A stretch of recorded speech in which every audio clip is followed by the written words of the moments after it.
બ્રહ્મા છે ને કુંભાર છે, એને માટી આપો એટલે ઘાટ ઘડે.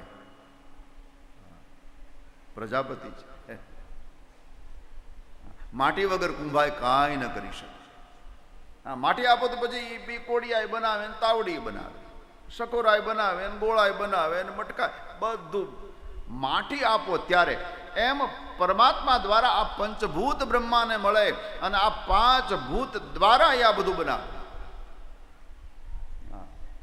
બહેનોને તમે લોટ, ઘી, સાકર, પાણી, દૂધ, આ પાંચ વસ્તુ આપી દો ને પછી કેટલી કેટલી આઈટમ બનાવી નાખે. જેવી કારીગરી. હા, પછી એમાંથી ગળપાપડી બને, સુખડી બને, લાપસી બને, શેરોય બને. હું બનાવ મૂળ આ પાંચ વસ્તુ હોવી જોઈએ.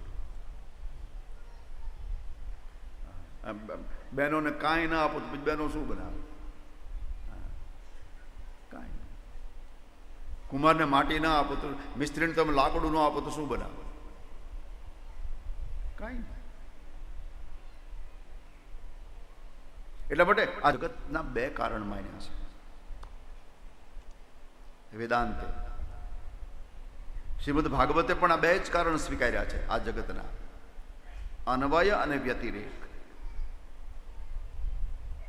અન્વય એ એક નિમિત્ત છે અને એક ઉપાદાન છે. જગતમાં ક્યાંય પણ નજર કરશો એમાં એક નિમિત્ત છે, એક ઉપાદાન છે. દાખલા તરીકે આ બાજટ છે તો બાજટમાં નિમિત્ત મિસ્ત્રી છે અને ઉપાદાન લાકડું છે. કાંઈ પણ વસ્તુ જોઈ લો એમાં બે કારણ હશે, એક નિમિત્ત, ઉપાદાન. પણ ઈશ્વરનું જે શરીર છે, હા, આપણું શરીર છે એ રચના બ્રહ્માની અને બન્યું છે પાંચ ભૂતથી, નિમિત્ત અને ઉપાદાન.